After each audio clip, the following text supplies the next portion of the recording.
Hey everybody, Jazzy here. Welcome back to year 27 of Thrill of the Grill, my solo Warley world over on Twitch. Part 1 was entirely dedicated to the taming of Wellington, Warley's brand new ornery Beefalo companion. We got him all gussied up in a tuxedo, and now for his maiden voyage as a fully domesticated Beefalo, we're gonna go fight Klei. Now, I'm gonna be very cautious with some of these first Beefalo fights moving forward, at least for the first couple of times. I'm less anxious about Warley dying than Wellington.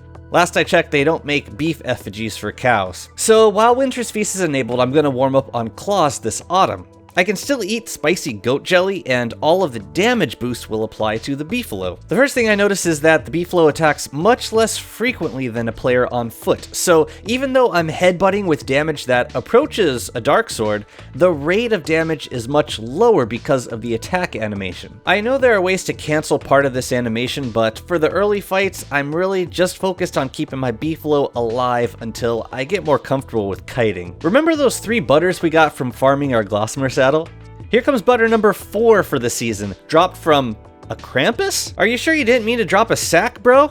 I mean, the only scenario I can envision this happening was if a catcoon killed a butterfly off screen and Krampus, swiped it before attacking me, but I thought that the Krampus summoned by Klei went straight for the players. Whatever, it's a dairy phenomenon happening this year. All in all, the fight went off without a hitch.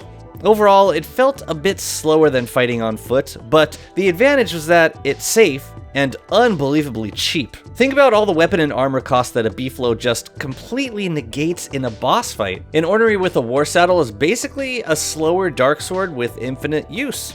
Fair trade if you ask me, especially for a fight like Klei that I have a vested interest in doing often, where, the slower damage isn't gonna drag the fight out forever. A few days later, I'm using Wellington to transport some giant asparagus over to the Moonstone. I'm gonna replicate my Beefalo pen over there for longer building visits, so I'm gonna use asparagus for the walls like before. And while we're back here, we can see that most of the empty plots dug had indeed filled with weeds, just like we wanted. So good to know that we can easily cultivate weeds whenever we want by just plowing the farm plot. It's a vibe. And then it dawned on me. We have farm plots at the Moonstone already. Why am I hoofing giant asparagus across the map when I could just grow more right here? You may have noticed by now that I do have a slight tendency to overcomplicate things. So I'm planting some asparagus in a few plots, 6 per tile. And then I'm fertilizing each plot with 12 rot, and as long as they stay watered and tended, we should get some more giants here soon. Completely unprovoked, Mac Tusk wandered over from another biome and killed my friendly fruit fly out of sheer boredom. So it's time for a little MydNyte revenge. Now I'm about to learn a hard lesson about Beefalo riding when I take 3 blow darts to the face from Mac Daddy. Yeah, ranged attacks hit the rider, not the beef. Fortunately, my health was topped off, but yeah, that could have ended really badly. And now I'm turfing up the Beefalo pen over here. It's gonna be the same layout as my pen back in the Oasis, with Savannah and Cave Rock. The area is a bit smaller, so I gotta improvise a little bit, but I don't think I'll need as many salt licks out here because I'm not gonna be parking the Beefalo here as often. Okay, time for first Klops fight with Wellington. It was definitely slow going, and because I was wearing a Beefalo hat and not a Bee Queen crown, I went insane faster. And then the hounds came. No problem. Just making it a little spicy. I was actually having a lot of fun just riding around with Terrorbeaks and Laser Clops and hounds, just getting a few hits where I could. Except then, I started to freeze. And 4 simultaneous threats is just outside of my comfort zone. So I backed off just for a moment to warm up, and the moment I dismounted, a Terrorbeak one-shot me in the face. So many things could have saved me here. I could have had a Star Staff instead of a Mooncaller Staff in winter. I could have used a Thermal Stone and worn a Bee Queen crown. I could have carried a Fire Staff to warm up while riding. Oh well, I suppose we're not want for life amulets. So I brushed myself off, revenged myself all over that Terrorbeak, and then took out Klops. Me and Wellington are having one hell of a first year together, and I'm honestly surprised he's still alive. Seriously, I'm gonna have to do something about this walrus camp in the biome adjacent to the Moonstone. It's loaded up while I'm building around here, so every few days in winter he stalks over and casts judgmental stares at me until I place a moondial in the wrong place, and then, it's war. Maybe I'll plant some anemones around the camp, the way I did with the one wall walrus camp in my wort world. Okay, the Beefalo pen is complete and looking good. It's right at the entrance to this biome, so it'll be an easy drop-off next time I come through to build. And taking Wellington on a victory tour through the swamp to grab a bit of reeds. Talk about another great use for Beefalo. Unless you're lucky enough to have a reed trap, you have to travel through here every once in a while to collect reeds. So the speed is much appreciated. Just don't ever let me dismount around here before driving the tentacles to extinction. In spring, I want to start working on a new area around my main cave entrance. We're definitely going to want bunnymen to deal with the bats, so I'm planting some carrots to build the rabbit hutches. If the nerf to bunnymen drops was intended to encourage more farming of carrots in farm plots, then its success was complete. No way I would ever rely on bunnymen farming for carrots ever again. I'm lucky to get like 2 carrots per night from a full harvest of 10 bunnies at my fire farm. No thank you.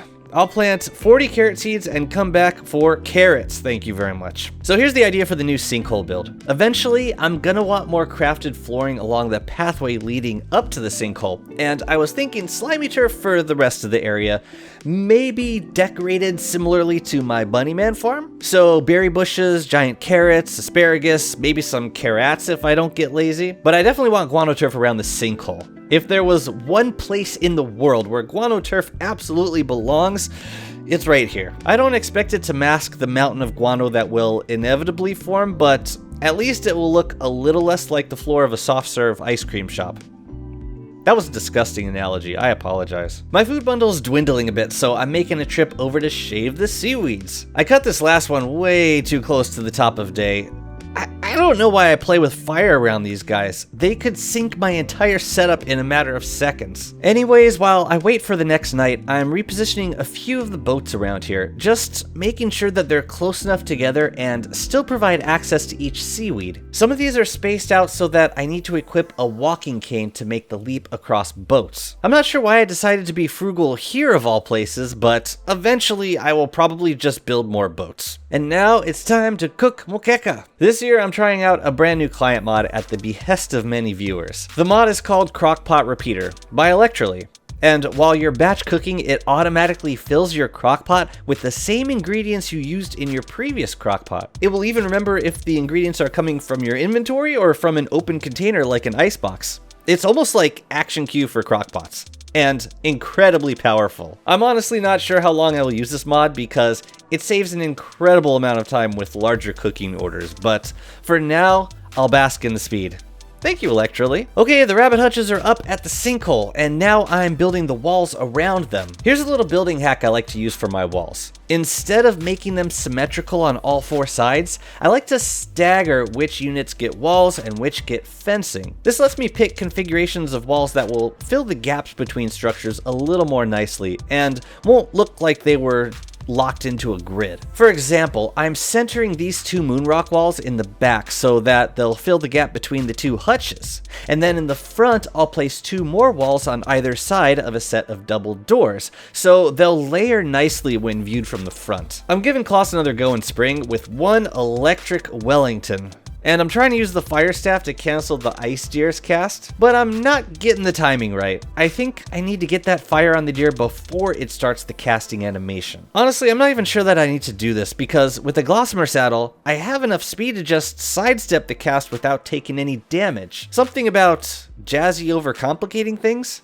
I know, right? He never does that. Anyway, Kloss goes down and leaves us with Krampus sack, number 5 of the world. I need to find a way to decorate with them. Maybe eventually we can have one on all the corners of our chest zone. I don't know, but I'm sure I'll think of something. I'm trying to get more work done on the sinkhole build in the first couple days of summer. Setting up some statues, some lightning rods, scaled chests, ice boxes, and a furnace. This new nautical lightning rod skin has gotten me excited for the first time with incorporating lightning rods into my builds. Usually I'm just looking for creative ways to protect my builds and cover up the rod, but with this skin, I'm proud to display them more prominently. It's nice to have options for a structure that's basically a requirement in most builds. Around the hutches, I want to plant some berry bushes and lunar saplings. I'll throw in a few grass tufts too, since they go well with the orange and yellow color scheme. The path into the sinkhole I'm going to line with potted succulents, and eventually I want to throw down some moondials. But that's going to have to wait until autumn. It is wildfire season and I need to get back to the oasis. And now I'm trying out a beefalo with the antlion fight.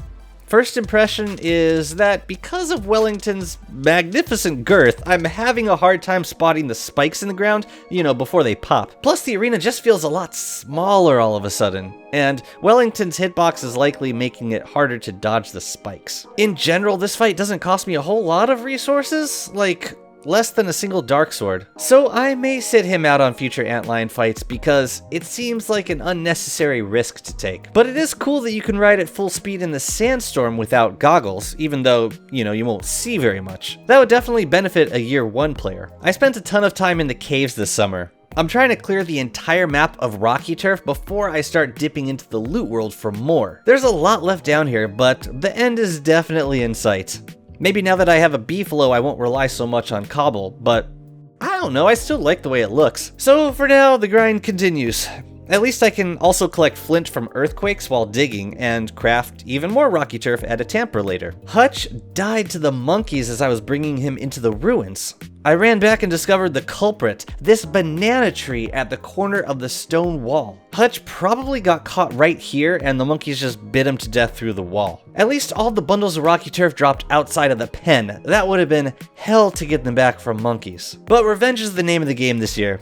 So I'm playing a quick game of chicken with the horde. The bone armor is really nice here because if multiple monkeys bite at the same time, the armor will negate all of it. I just need to wait a few seconds for the cooldown before I try baiting them again. This was really not worth the risk. I had much better things to do. But content, Jazzy. I like to think that I would be a much safer and more boring player if I didn't stream all the time. And now with 4 days left of summer, I am emerging with 12 bundles full of rocky turf. There might be a little bit left, but I think this trip extracted most of it from the caves. Now we get to go farm wood forever, which is exactly why we're back planting birch nuts in the final days of summer. Either my viewers know me too well at this point, or I'm just extremely predictable because they know the birch nuts always come at the end of recap vids. Take it from my good friend Kilroy, who knows how to make a cameo appearance. If you're trying to buy your way into a Jazzy recap, you should know that real estate around here is quite cheap. But that's it for year 27. Next year, we're going to finish that Sinkhole build, then we got a Fuel Weaver, and then Wellington's going to get his very first fight with Ancient Guardian, and then he's going to help us clear the ruins. Hope you enjoyed the recaps, and maybe next time we can catch you live over on Twitch. Take care.